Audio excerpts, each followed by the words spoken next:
up to second place with the point. You happy with that? Not really, to be honest, and not out of arrogance or greed, but maybe the match itself. We were not as fluid. Maybe pound for pound made it difficult for us. And I felt, okay, they did come at us, but the match itself, first half, in my opinion, we looked better in terms of fluidity, connection of passes, and almost creating chances. But the one chance that I would regret is the one beginning of the match, where from the build-up play, and then the ball was played across, and OKG could not just get to the end of the ball from Umabasa. Had we scored that goal, the game would have been different. And then again, we're being put under pressure to start from the back. And then we manipulated the structure a bit to create more spaces and rotate players more. And it seemed to be giving us some joy. But still, we didn't create clear-cut chances. Second half just drained us. It was just stop, start, without any fluidity. And even a person who was watching the match, I don't think they enjoyed the second half. Only here and there, one would have loved to have a game that is more fluid, coming from either side. I don't know whether is it maybe your tactical matches or stalemate or whatever it is, but personally I didn't enjoy the match. With regards to the 1 point, we'll take it. Would have loved to have 3. Position 2, hey, the Sundowns gap is too big, man. 24 points, we are 14. And both on 8. It's quite big, even though we know that Mamelodi Sundowns has raised the bar in many levels. But I think we should try put them under pressure, make the league more competitive. They must feel the pressure. They can't be on cruise mode for too long. We'll stay there, and obviously Golden Arrow still has to honor their fixture to make 8, and then we'll see what happens from there. But happy, not entirely, but one has to. You have to be grateful for whatever you receive. I wish we could have had 3 points, and it was possible we could have. On that note, you've got 2 weeks to prepare for Sundowns and next after the break. So, what you planning on doing during that period? It goes back to, I think it was Mazola who asked the question with regards to momentum and then stop, start. It's going to be a bit difficult. Maybe by the time they come, we would have done our work at training. We would have played maybe practice matches, but they are not the same.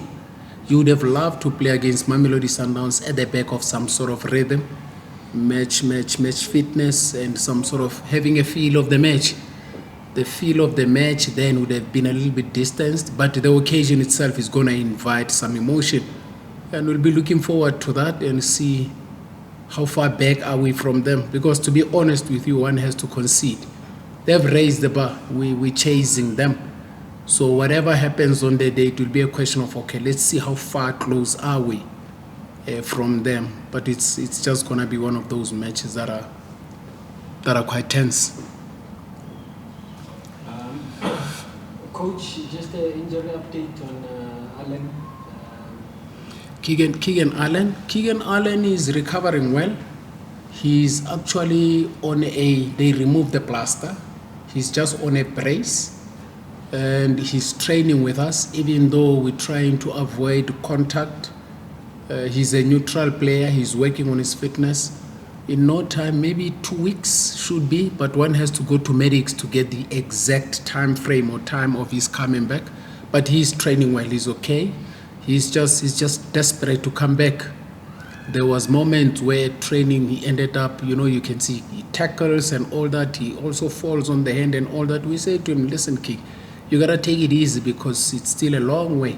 The season is still long, but he's so desperate to come back. And it's nice to have a player who's injured, but desperately wanting to come back. So it's just about us to look after incidents that may set him back, reoccurrence, injury again and all that. But I think so far, so good. We've managed it so well up until this far.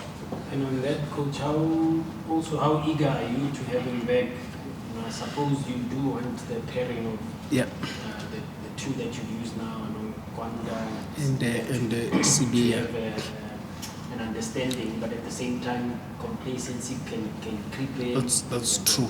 And he's quite brave. He's quite brave. If you remember how he got injured by the corner, I'm sure we're playing, was it Cape Town, Spurs? I think it was Spurs, Yeah, I think it was Spurs. You saw how he is very committed to an extent where one feels, man, you can't be so overly committed. Sometimes you need to be a little bit calmer, use more brains than broad. But when he comes back, then it will give you a wonderful opportunity to say you have Kwanda, bless you. You have Usibia, and then he's in the mix. You still have Uchunate.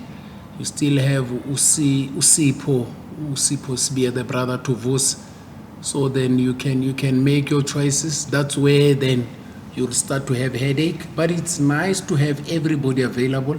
It becomes a nice headache.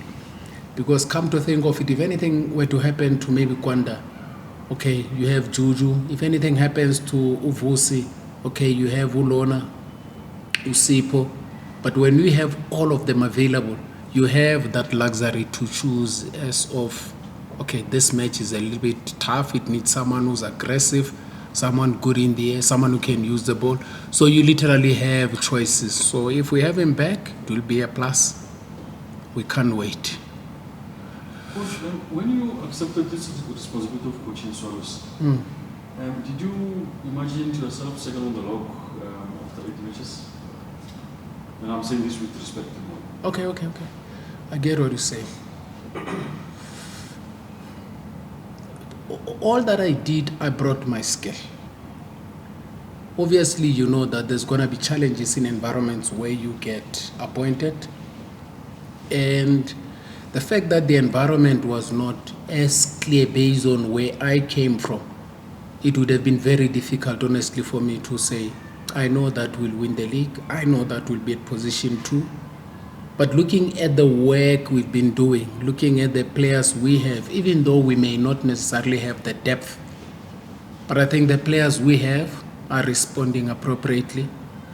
And I'm not surprised, but by where we at. In fact, in my honest opinion, we could, worst case scenario, have been at 16 points as we speak. And it would still mean that 16 points position 2. Now, based on the work we've seen come out. But coming in that I expected that, I would be lying.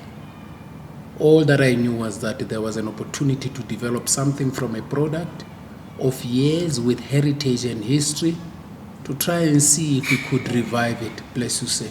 Which is why even when we were in camp in Potchefstroom, we termed it the renaissance, the rebirth. Moroka Swallows. I hope it will be, but I never anticipated that at this time would be here. But it's a great position to be at, even though, to be very honest, we still have a long way to go. There's 22 matches to play, 22. There's still going to be a lot of battles along the way.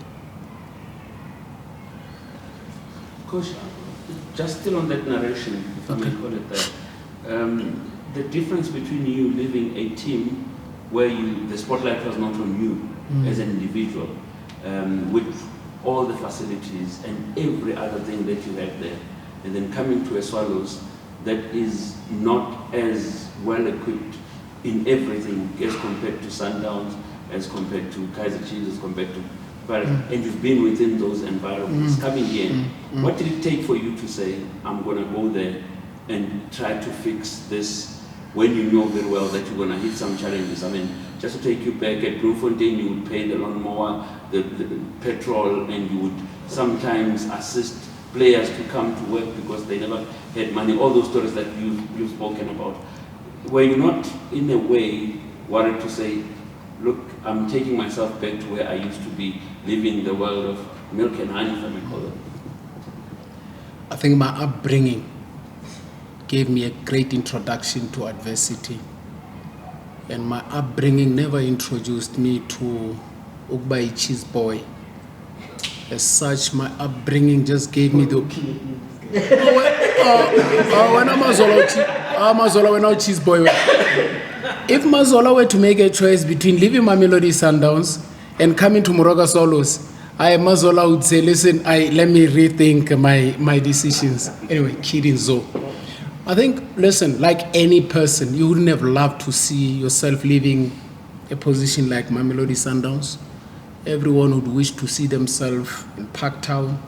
Everyone would love to see themselves at Naturena because it's quite comfortable and cushy. But in every blessing lies a burden.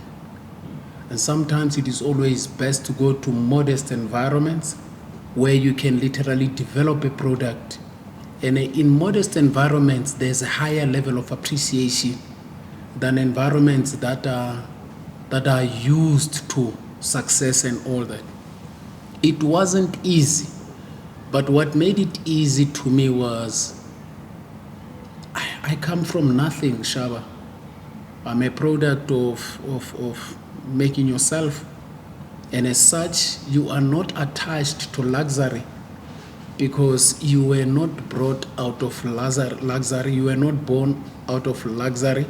So even places that do not have, you could go and live in a town with one donkey or one horse and take into LA, you can go live in Los Angeles even without having a problem. So you gotta be at a level where you understand that an opportunity in an environment that does not have calls for your expertise that you should come and be part of that improvement. It's a beautiful challenge. Also, when you get to an environment that has everything, it does give pleasure, it does give some sort of satisfaction to see progress, but not entirely because, to be honest with you, the environment is quite enabling.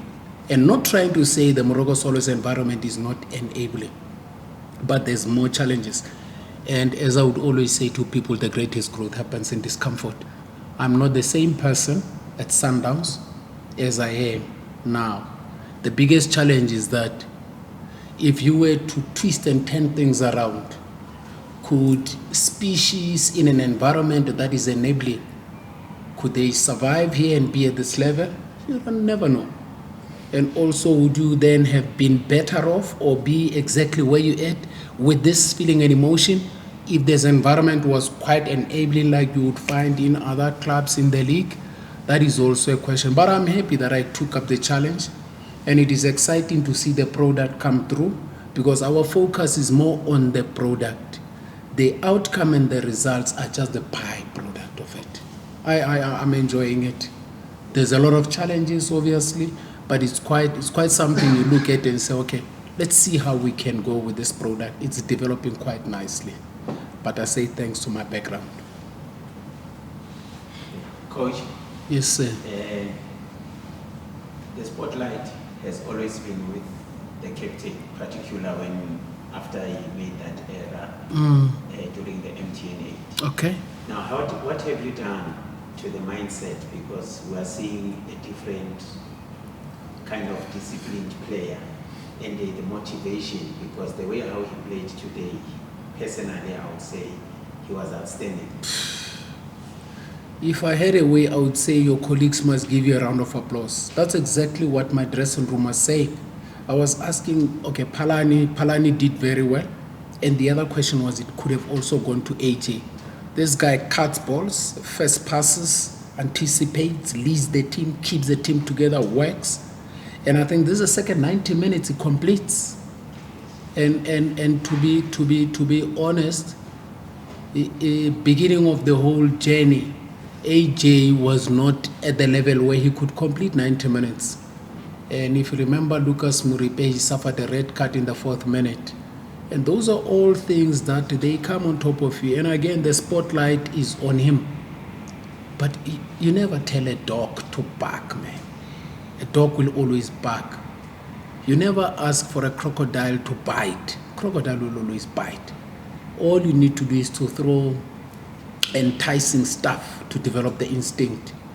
AJ does not need to be told what to do. He needs to be presented with scenarios to solve. You sharpen a knife by brushing it against a sharp stone. That's what happens.